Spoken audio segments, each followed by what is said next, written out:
හදවතට ලෙන්ගතු වූ අපි දැන් ඔබේ ඇඟිලි තුඩක දුරෙන් ඩොක්ටර් හෙලරුවන් විශ්ව ෆර්ටිලිටි හොස්පිටල් YouTube චැනලය සබ්ස්ක්‍රයිබ් කරන්න. දිනපතා තොරතුරු දැනගන්න බෙල් අයිකන් එක ක්ලික් කරන්න. රාත්‍රී අහසේ හඳ පායලා තියෙනකොට මොනතරම් ලස්සනද? ඒ හඳ ළඟම තරු කැටක් ඉන්නකොට ඊටත් වඩා ලස්සනයි. අම්මා කෙනෙක් වුණත් ලස්සන පින්පාට තමන්ගේ දරුවෝ වට කරගෙන ඉන්නකොට. ඉතින් ඒ හීනෙට වරම් දෙන ඔබේම වැඩසටහනත් එක්ක අදත් අපි මේ ඔබේ නිවසට ආවා. ඉතින් විශ් රෝහලේ අපේ මහාචාර්යතුමන් හෙලරුවන් පසන් කුමාර වෛද්‍යතුමන් අදත් සුපුරුදු පරිදි ඔබත් එක්ක කතා බහ කරන්න පැමිණ සිටිනවා. ආයිබෝන් ඔබතුමන්ට. ආයිබෝන්. අද අපි කතා කරමු මේ විශ් රෝහලට ගොඩාක් කෙනෙක් කාන්තාවන්නේ පියවරුත් වෙනවා. ගොඩක් වෙලාවට අම්මා තමයි මේකට ඉස්සර වෙන්නේ.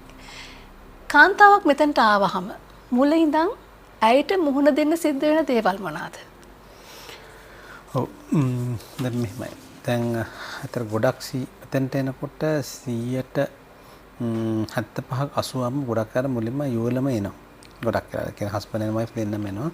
120ක් විතර තමයි වයිෆ් විතරක් කෙනෙක් තනිය. කෙනෙක් ඒක හේතු තමයි සමහරට හස්බන්ඩ් ෆෝසස් වල ආමි එකේ හරි කොහේ හරි නැත්නම් ලංකාවෙන් පිට සමහරට කොරියාවේ කොහේ රටක සමහරලාට හස්බන්ඩ් රට වයිෆ් රට හස්බන්ඩ් නිසා ලංකාවට ඇවිල්ලා සමහර අය ඉන්නවා හස්බන්ඩ් සමහර අය ඉන්නවා හස්බන්ඩ්ට අපි කියමු එක ඇවිදින්න බෑ එක රෝග වලින් පෙළලා එහෙම කියන ප්‍රශ්න තියෙනවා.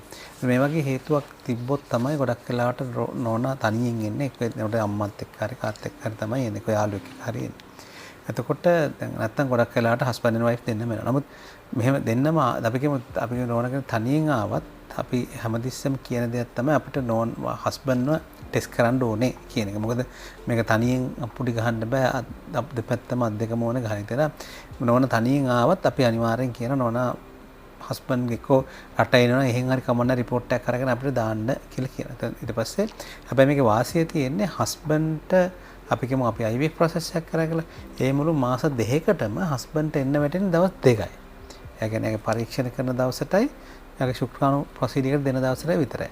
දැන් නෝනට කීප වතාවක් එන්න වෙනවා. මොකද මේකේ නෝනට වැඩ ගොඩක් තියෙනවා. එතකොට දැන් කෙනෙක් ආවට පස්සේ අපි ඉස්සෙල්ලම කරන්නේ මම ප්ලෑන් එක දුන්නට පස්සේ අපේ IVF කෝඩිනේටර් මිස්ලා ගාවට ගිහලා ප්ලෑන් එක ඒකල එක්ස්ප්ලেইন කරනවා A to Z. හරියටම කොහොමද පටන් ගන්න පෙත්ත පටන් ගන්න කොතනින්ද පෙත්ත නවත්තන්නේ කොතනින්ද පරීක්ෂණ කරන දවස කොතනද ඩිම්බ ගන්න කොහොමද ඩිම්බ අරගෙන වල කල්ල හදන්නේ කොහොමද මේ ඔක්කොම ඒතර යාට වෙනවා අපේ කෝඩිනේටර් මිස්ලත් එක්ක කතා කරන්න. ඒ කෙනාට ගොඩක් අර එතනදී ගොඩක් වෙලාවට සමහරට හස්බන්ඩ් එන්න බෑ හස්බන්ඩ් වලට යනවා රාජකාරී බහුලයි නේද වයිෆ් තමයි මේක කරගෙන කතා කරන්නේ. ඊට දෙන්නම හිටියොත් දෙන්නටම කියලා දෙනවා. ඊට පස්සේ මුලින්ම වෙන්නේ කෝඩිනේටර් මිස් හරහා මේක කතා කරනවා. ඒ කියන්නේ කාන්තාවක් හරහාද කතා කරන්නේ මුලින්ම? ඒ කෝඩිනේටර් මිස්ලා දෙන්නෙක් ඉන්නවා. අපේ කෝඩිනේටර් මිස්ලා දෙන්න තමයි දෙන්න එක්කෙනෙක් මේ විස්තර කියලා දෙනවා. යාට ප්ලෑන් එකක් අඳිනවා සම්පූර්ණ මේක පොතේ. ඊට පස්සේ එතනින් එහා පැත්තට දෙනවා. ඊට පස්සේ පරීක්ෂණ වලට එන්න කියලා දෙනවා ඩේට් එක. ඒ දවසට ගොඩක් වෙලාවට හස්බන්ඩ්ටයි වයිෆ්ටයි දෙන්නට මේ පරීක්ෂණ වලට එන්න. ඒත් ආවම වයිෆ්ගේ පරීක්ෂණ 8ක් 9ක් තියෙනවා කරන්න. ඒ පැකේජ් එකේ ඔක්කොම තියෙනවා ෆ්‍රී නොමිලේ කරන්න අපේ පැකේජ් එකේ. හස්බන්ඩ්ගේ තියෙනවා පරීක්ෂණ 5ක් කරන්න. ඒක නොමිලේ කරන්නේ. නොමිලේ කරන්නේ පරීක්ෂණ. ඒකට හේතුවක් තියෙනවද? ඒක පැකේජ් එකේ ඉන්ක්ලූඩ් අපි ඒක අපේ ඇතුලේ ලැබ් එකක් තියෙනවා. අපේම ලැබ් එකක්. ඒතර අපිට ඒක ඇතුලේ ලැබ් එකෙන් අපිට ඒක අඩුවට කරලා දෙමු. පිටට අවුට්සෝස් කරොත් තමයි අපිට ගාණක් යනම අපේ ලැබ් එකෙන් අපිට ඒක අඩු කරගන්න පුළුවන්. අපි ඒ ටික පැකේජ් එක ඇතුලේ කරලා නොමිලේ කරලා තියෙනවා. ඊට පස්සේ අපි කාන්තාවට වෙනම බෙහෙතක් පටන් ගන්නවා. කාන්තාවගේ ඔසබ් දිනෙත් එක්ක අපි යන්නේ නැහැ. අපිට ඕන දවසකට අපි කාන්තාවගේ ඔසබ් දිනේ වෙනස් කරනවා. ඒසාරක පීරියඩ් සයිකල් එක වෙනස් කරලා අපිට ඕන දිනට අපි පීරියඩ්ස් හදා ගන්නවා. ඒකයි කරන්නේ සිස්ටම් එකෙන්. දැන් අපි කියමු කාන්තාවගේ පීරියඩ්ස් හදන්න තියෙන 20 වෙනිදා නම් අපිට ඒක අදාළ වෙන්නේ නැහැ. අපි හිතනවා අපිට ඕනේ 10 වෙනිදා නම් මේක හදා ගන්න පීරියඩ්ස්. අපි බෙහෙත් දීලා අපිට ඕනේ 10 වෙනිදා අපි පීරියඩ්ස් හදනවා. හදලා එතනදී ආයෙත් එක්තර ස්කෑන් කීප් එකකට යමු වෙන්න වෙනවා. ඒතර ඒකෙදි ගර්භාෂය හොඳට තියෙනවා, ඩිම්බ කෝෂ හොඳට තියෙනවා, ඩිම්බ හරියට තියෙනවා, ඩිම්බ අවශ්‍ය මට්ටමට පොඩිද අපි ඉන්ජෙක්ෂන් ගන්න පටන් ගන්න අවශ්‍ය මට්ටමේ තියෙනවද? ගර්භාෂය හරියට තියෙනවද? ගර්භාෂයෙන් පිටස්තර හරියට තියෙනවද කියන ඔක්කොම ටික චෙක් කරලා බලනවා. ඊට අමතරව කාන්තාවක අපි වෙනම ටෙස්ට් කරනවා. හැකින් බබාව රිජෙක්ට් කරනවද? අපි කල්ලයක් දැම්මට පස්සේ සමහර අයගේ ප්‍රතිශක්තිකරණ පද්ධතිය හේතු මත බබා වෑංගෙන් රිජෙක්ට් කරනවා. කියන්නේ ඇබෝෂන් වෙන්න පුළුවන්. හරියටම ඇබෝෂන් වෙන chance. එහෙම chance අපි නැත්තම් කල්ලයක් දාලා ඉවරලා ඒක උනත් තමයි අපරාධනේ. ඒ සම්බන්ධව චෙක් කරනවා. ඊට අමතරව වෙනම එයාගේ අනිත් ග්‍රන්ථි වලින් බබා පරීක්ෂා කරන විදියක් තියෙනවා. ඒ පරීක්ෂා කරන විදිය ගැන අවබෝධයක් ලබා ගන්නවා ටෙස්ට් කරලා ඉවරලා. මේ ටික ඔක්කොම කරාට පස්සේ තමයි අපි කාන්තාවකට ඉන්ජෙක්ෂන්ස් නික්ෂේපන දෙන්න පටන් ගන්න. දවස් 10ක් 12ක් එක දිගට ඩේලි ඉන්ජෙක්ෂන්ස් තියෙනවා. ඒ අතතුර ස්කෑන් 3කට විතර එන්න වැටෙනවා. ඒ ඉන්ජෙක්ෂන්ස් මගින් එන්නත් මගින් මොකක්ද දෙනලා කරන්නේ? දැන් සාමාන්‍යයෙන් එක ඩිම්බයක් දෙකක් නම් කාන්තාවගේ ලොකු වෙන්නේ. මේ ඒක කියන්නේ ඩිම්බ 10ක් 12ක් අපි ලොකු කරනවා ශරීරය තුල. අපේ ටාගට් එක ඩිම්බ 12ත් 15ත් අතර ගානක් ලොකු කරනවා. සමහර අයගේ තියෙන ඩිම්බ ප්‍රමාණයත් එක්ක වෙනස් වෙනවා. එතන මොකද IVF එකේදී අපි ඩිම්බ 10ක් විතර එන තරමට කලල කීපයක් එළිය 5ක් 6ක් එළිය හදා ගන්න පුළුවන්. කල්ල දෙකක් විතර තැම්පත් කර ගැනීමේ හැකියාව තියෙනවා. නිසා කරලා ඊට පස්සේ අපි එයාව සිහි නැති කරනවා විනාඩි 15කට 20කට කාන්තාව කරලා එදාට එයාගේ යෝනි මාර්ගය හරහා ගිහලා ඩිම්බ ටික ඇඟෙන් එළියට ගන්න. ඒක ඔපරේෂන් එකක් නෙවෙයි. නිකන් ලේ ගන්නවා වගේ ක්‍රියාවලියක්. ඒක ඔපරේෂන් එකක් යටතට වැටෙන්නේ. හරි සරල ක්‍රියාවලියක්. ඒ කියන්නේ විනාඩි 15ක් කියන බොහොම පොඩි වෙලාවක් නේ. පැය දෙකකින් එයා බහැලා ගෙදරත් යනවා. පැය දෙකකින් පස්සේ අර ගෙදර ගිහලා ඔෆිස් යන්නත් පුළුවන්. ප්‍රශ්නේ ඒ වෙලෙම හස්බන්ඩ්ගේ ශුක්‍රාණු ගැනීමත් කරනවා. කරලා අන්න එතනදී අපි කල්ල හැදෙන එක පට අපි එළිය එන්න. ඉතින් පස්සේ තමයි අපි ලැබ්ස් වල එයා කල්ල හදලා කල්ල ලොකු කරලා ඒ බබාට අවශ්‍ය කල්චර් මිල කැම බීම දීලා ලොකු කරලා ඒ ටික අපි මේ පැත්තෙන් කරා යනවා. ඒ කියන්නේ ශරීර පිටතදී. අපි ඊට පස්සේ අපි කාන්තාවට පීරියඩ්ස් හැදුනට පස්සේ අපි දෙවෙනි දවසේ එන්න කියලා කියනවා. එන්න කියලා ආයෙ ඉන්ජෙක්ෂන් එකක් දෙනවා. නික්ෂේපණයක් දෙනවා කාන්තාවගේ ඇඟේ තියෙන හෝමෝන් බැලන්ස් වෙන්න. දැන් අපි ඩිම්බාරම් බබාල් ටික හදලා එළිය ෆ්‍රිජ් එකට දාලා ෆ්‍රීස් කරලා ඉවරයි. නැත්නම්කොත් පැලේ හදලා ඉවරයි. දැන් ඊළඟ පස් තට්ටුව හදන්න. දැන් ගර්භාෂය බිත්තිය කියන්නේ පස් තට්ටුව. ඊට පස්සේ ගර්භාෂය බිත්තිය හැදෙන්න හෝමෝන් බැලන්ස් කරලා වෙනම බෙහෙත් වර්ගයක් පටන් ගන්න මේ පස් තට්ටුව පවුර දාලා පස් තට්ටුව හදනවා වගේ වැඩ. කළා මාසයක් යනවා අපිට මේ පස් තට්ටුව හදන්න. දැන් මාසයක් ගියාට පස්සේ අපි ස්කෑන් කරලා බලනවා මේ පස් තට්ටුව හරි මට්ටමට ඇවිල්ලාද පස් තට්ටුවේ බබට ඕන කැම් බීමේ ප්‍රමාණය තියනවාද මුලා දින්න ඕන ඝනකම තියනවාද ලේ සප්ලයි එක බබට ඇවිල්ලාද ඒ ලේන හරලේ ඝනකම කොහොමද මේ ඒක ඔක්කොම බලලා අපිට තේරෙනවා රයිට් දැන් මෙන්න මෙයා හරි මට්ටමේ ගර්භාෂය තියනවා කියලා අන්න එදාට මම සෙට් කරනවා ඒක මගේ අතින්මයි වෙන්නේ බදාද දවසක තැම්පත් කරන දිනයක් දෙනවා හරියටම දීලා දවස මගේ දවස බදාද දවස කරලා අන්න එදාට අර ෆ්‍රිජ් එකේ ඉන්න බබාල ටික ඒ දවසට අඟහරුවාද රැට එළියට ගන්නවා අර අඟහරු රැ ඉඳන් බදාද උදේ වෙනකම් මේ බබාල ටික ලොකු කරලා එතනින් බබාල එක්කෙනෙක් හෝ දෙන්නේ කරගෙන ගිහලා කාන්තාවේ ගර්භාෂය තැම්පත් කරනවා කරාට පස්සේ යාට වෙනම මේ කල්ලේ ගර්භාෂය අල්ලගෙන පවතින අපි ගම් එකක් ඒ වගේ බෙහෙත් තියෙනවා දිගට ගන්න. ඒතර අපි තැම්පත් කළා දවස් 14කින් පස්සේ තමයි එයා ප්‍රෙග්නන්ට්ද කියලා චෙක් කරනවා. තමයි කල්ලේ ගර්භාෂය අල්ලගෙන වර්ධනය වෙනවද කියලා චෙක් කරන දවස්. ඒ දවස් 14 නෑ දවස් 3න් 3ට ඉන්ජෙක්ෂන්ස් තියෙනවා. යෝනි මාර්ගයෙන් දාන බෙහෙත් තියෙනවා.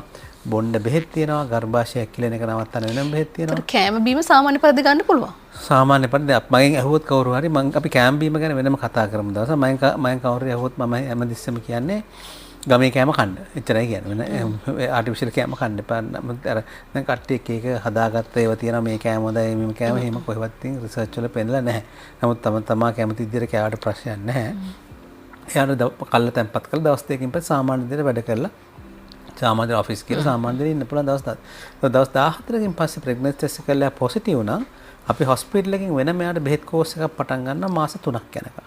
මම හරි එකපාරක් කිව්වා වගේ යාගේ මාස 3ක් යනවා වැදෑම මහා ඩිවෙලොප් වෙන. අනේ වැදෑම මහා ඩිවෙලොප් වෙන කාලෙදි වෙනම එතනදෙත් බොන බෙහෙත් තියෙනවා විටමින් වර්ග තියෙනවා බබා හැදෙන යෝනි මාර්ගෙන් බබා හැලෙන්න දාන ප්‍රොජෙස්ටරෝන් වර්ග තියෙනවා ගර්භාෂය දාන වෙනම ඉන්ජෙක්ෂන් එකක්. බබාට ආහාර යන්න ක්‍රමය සකස් කරන්න. ලයින් ටික හදන්න ඕනේ. සහ බබා ගැලවෙන එක නවත්තන්න ඕනේ. මොකද ඒ වැදෑම හදා ගන්නකම් බබා ඕන්ලාක IVF වල ගැලවෙන්න පුළුවන්. ඒතර මෙන්න මේ ක්‍රියාවලිය මාස 3ක් යනකම් අපි සම්පූර්ණව කරනවා. ඒතර කාන්තාවට මේක ස්කෑනින් ඊට පස්සේ ස්කෑනින් වල බබාගේ හાર્ට් බීට් එක බලන්න එන්න වෙනවා. ඩේටිං ස්කෑන් කියලා එකකට එන්න වෙනවා. ඊට පස්සේ බබාගේ වර්ධනය බලන ස්කෑන් වලට එන්න වෙනවා. ඊට පස්සේ බබා එහෙමගේ අඩු මාසෙන් වගේ දරුවෙක් හම්බ වෙන්න ප්‍රවණතාවයක් තියෙනවද මේ IVF ක්‍රමය මගින් දරුවෝ කුසට ඇතුළු කරාට පස්සේ ඒක පෙන්නනවා රිසර්ච් එක පෙන්නනවා අවුරුදු 40ට වැඩි නම් අම්මගේ වයස IVF වලදී ටිකක් අඩු මාසෙන් එන්න බෑ. මොකද ඒක වෙනවා ප්ලැසෙන්ටා අවුරුදු සති 32කින් පස්සේ බදාමයි කැල්සියම් තැම්පත් වෙනවා වැඩි කියලා මේ IVF ප්‍රෙග්නන්සි වල. ඒතර ඒක නිසා ගොඩක් වෙලාවට දැන් සාමාන්‍ය ප්‍රෙග්නන්සි සති 40 වෙනකන් ගියාට මේ IVF ප්‍රෙග්නන්සි සති 36 37 වෙනකොට ලෝකේ දියුණු රටවල ඒගොල්ලෝ සීස කරලා බබාව ගන්නවා. සති 40 වෙනකම් යවන්නේ පෙන්නනවා ප්ලැසෙන්ටල් කැල්සිෆිකේෂන් නෝමල් ප්‍රෙග්නන්සි එකට සාපේක්ෂව IVF ප්‍රෙග්නන්සි සහ ඊට අමතරව ටිකක් වයස වැඩි නම් සහ ට්වින්ස්ලා දෙන්නක් වගේ ඉන්නවනේ අපි ගැප් ගෙලේ දිග මනලා ඒ ගැප් ගෙලේ දිග අඩු වෙගෙන යනවා සති 14 වෙනකොට IVF බබාලට ගොඩක් කර අපි ගැප් ගෙලට මෙහුමක් දානවා. ඒකත් ලෝකේ ප්‍රැක්ටිස් කරන ගැප් ගෙලට මෙහුමක් දානවා. ඒ මොකද ඒකට හේතුව? ඒක නතර බබාව එළියට එන්නේ නැහැ. නැත්තම් වෙන සමහරට ගර්භාෂයේ කට ඇරුණොත් එහෙම ඇතුළේ ඉන්න බබා ගර්භාෂයෙන් එළියට ඇබෝෂන් එකක් වෙන්න පුළුවන්. එතකොට දැන් අපි බෙහෙත් පාවිච්චි කරනවනේ ගර්භාෂය ඇරිලා හිටින්නේ. ඒ තිබ්බත් සමහර අයගේ ඇඟෙන් එළියට දානවා. ඒකෙන් ප්‍රතික්ෂේප කරනවා. ප්‍රතික්ෂේප ප්‍රතික්ෂේප කරන බබෙක්ව එහෙම මහලා තියාගන්න එක ප්‍රශ්නයක් නෙමෙයිද? ඔව් ප්‍රතික්ෂේප කරනවා කියන්නේ මෙහෙම. ඒකේ දැන් පළවෙනි සති 3 දී තමයි සති 12 වෙනකන් තමයි අර හොඳ නැති බබාල ප්‍රතික්ෂේප කරන කාලය. ඒතර ඒ කාලේ පහුවෙලා ඉවරයි. දැන් මේ දෙවනි මාස 3 දී ප්‍රතික්ෂේප කරන්නේ ගැප් ගෙලේ ගොඩක් ප්‍රශ්න තියෙනකොට තමයි බබා ප්‍රතික්ෂේප වෙන්නේ. ඒතර ගැප් ගෙල සමහර අයගේ ඇරෙන එක නවත්තන්න තමයි අපි ගැප් ගෙලට ඒක මෙහුමක් දාන්නේ. ඒක අර IVF වල කරන විශේෂ දෙයක් තමයි සාමාන්‍යවට වඩා පෙන්නනවා සාමාන්‍ය IVF වල මිස්කැරේජ් රේට් එක සාමාන්‍යයෙන් වැඩි. මොකද බලෙන් දැන් මේ ඇඟට බබෙක් දාලා තියෙනවා. සමහරට ඇඟෙන් සමහරට බාරගන්නේ නැහැ ඒක.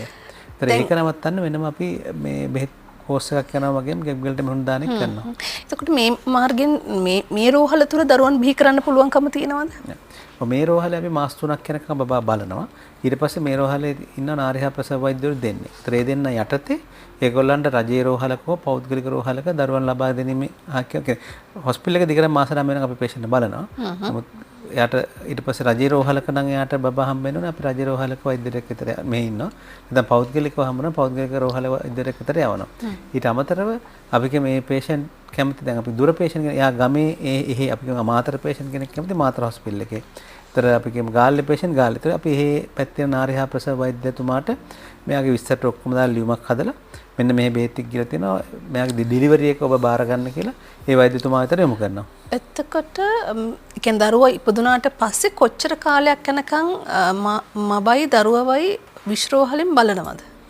දරුවා ඉපදුනාට පස්සේ අපි බලන්නේ නැහැ. බබා හමුනට පස්සේ පීඩියාට්‍රික් ડોක්ටර් එක ඊට පස්සේ බබාව අයිති ළමා රෝග විශේෂඥයෝ. සනීපාරක්ෂකව දරුව ඉන්නවනම් එතනින් එහාට විශ්රෝහලේ වගකීම අවසන්. ඊට පස්සේ තියෙන්නේ මේ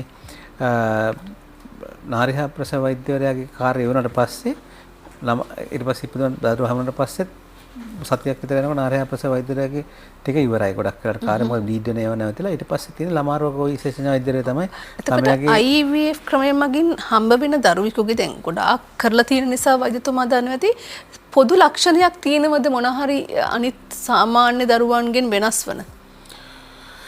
නෑ කොහේ රිසර්ච් වල පෙන්නනවා කොහොම කියන්නේ සාමාන්‍ය බබෙක් හම්බ වෙනවා වගේම තමයි IVF වල. නමුත් සමහර රෝගී තත්ත්ව අපි කියමු තාත්තගේ ශුක්‍රාණු වල ප්‍රශ්න තියෙන හම්බ වෙන IVF බබාලගේ IVF බබාගේ සමහර ශුක්‍රාණු වල ප්‍රශ්නයක් තියෙන්න පුළුවන්. ඒ වගේ. සහ සමහර අපි කියමු දැන් සාමාන්‍ය බබාලා 1000ක් හම්බ වෙනකොට එක බබෙක් හොඳ නැති වෙනවා නම් IVF වල 1000ක් හම්බ වෙනකොට දෙන්නෙක් හොඳ නැති වෙනවා. ඒ කියන්නේ අනිත් පැත්තෙන් හරිම ඉතා පොඩි ප්‍රමාණයක් IVF කියලා නෑ ස්වභාවිකව වෙන ක්‍රමයකගේ සමහර එක අඩුපාඩුකම් සහිතව බබා ඇතිවීම ස්වභාව ධර්මයේ ක්‍රියාවලිය. ඒක ඒ සමහර ඇඟේ රිජෙක්ට් කරපු නැති නිසා ඇඟේ ඇතුලේ හම්බෙන හැකියාවක් තියෙනවා. මෙම ක්‍රමයේ මගින් වෛද්‍යතුමනි දැන් දරුවෙක් ලබා ගත්තට පස්සේ තව කොච්චර කාලයකට පස්සේද තවත් දරුවෙක් ගැන හිතන්න සුදුසු? සාමාන්‍යයෙන් අපි කියනවා මිනිමම් බ්‍රෙස්ට් ෆීඩින් ඉවරනකන් ඉන්න කියලා. සාමාන්‍ය මාස 6ක් 8ක් යනවා අම්මා බ්‍රෙස්ට් ෆීඩ් කරලා ඉවර වෙනකොට. ඒතර අම්මා බ්‍රෙස්ට් ෆීඩ් කරලා ඉවර නම් බබාට මව් කිරි දීලා ඉවර නම් මොකද ඊට පස්සේ අපි අම්මට දෙන බෙහෙත් මවගේ කිරි හරහා බබාට යන්න පුළුවන්. නැත්තම් අපිට ඇත්ත කතාව කෙනෙක්ට හදිසි නම් මාස 3ේදී බ්‍රෙස්ට් ෆීඩින් ඉවර කරලා වෙනම ලොකු ඉන්ජෙක්ෂන් එකක් තියෙනවා ගහලා යාක හෝමෝන්ස් 0 කරලා ආයෙත් එතන ඉඳලා බබාට එතනින් හරිය කිරි එන්නේ නැහැ. කිරි නැහැ. එතන කියද අම්මා බබාට කිරි දෙන එක ඉවර කාට පස්සේ අපි කියනවා කිරි දෙන ඉවර වෙච්ච තැන ඉඳන් මාස 2-3කින් පස්සේ එන්න අපි ගාඩ කරලා සමහර අම්මලා අවුරුදු 2ක් කිරි දෙනවා. ඒතර ඒ කිරි දෙන වෙනකන් ඉඳලා කාලේ පහුවෙලා ඒතර සාමාන්‍යයෙන් කියන්නේ මාස 6ත් මාස 8ත් අතර කිරි දෙන එක නැවත්ත ගත්තොත් එතනලා මාස 3කින් පස්සේ ආයි අම්මට මේ මොකද සමහර කිරි දෙනකොට එන හෝමෝන් අර්ග තියෙනවා ඇඟේ. ඒ හෝමෝන් වලට අපි ඇඟේ කල්ලය තැම්පත් කරාට කල්ලය අල්ලන්නේ කල්ලය ඇඟෙන් ප්‍රතික්ෂේප කරනවා. ඒතර අපි කරන එකෙන් සාර්ථකත්වයක් වෙන්නේ නැහැ දෙකේ වෙලා. ඒතර දැන් සමහර අම්මලා ඉන්න එක ළඟ එක හේතු මත සමහර ලෙඩ වර්ග තියෙන ලෙඩ තිබ්බොත් යාට නැවත මේ කාලයක් ගත්තොත් ඒ ලෙඩත් එක්ක නැවත බබෙක් හදා ගන්න බැරි වෙන්න පුළුවන්. අන්න ඒ වගේ ඇයට ටිකක් ළඟ අපි සමහර අය ඉන්නවා ඉපදිද්දී මව් කිරි දෙන්නේ නැති අම්මලා ඉන්නවා. ඒතර කිරි නෑ සමහර අම්මා. අන්න ඒ කට්ටිය සමහරට ඇවිල්ලා ඉක්මනට ඒගොල්ලෝ සයිකල්ස් පටන් ගන්නවා. නමුත් එහෙමත් මාස 3ත් මාස 6ත් අතරින් පස්සේ ඉපදුනාට පස්සේ අපිට සයිකල් එක පටන් ගන්න පුළුවන්. හොඳයි. එහෙනම් අදත් අපේ කතා බහට නැවතීමේ තිත තියන්නට කාලය ලැබිලා තියෙනවා.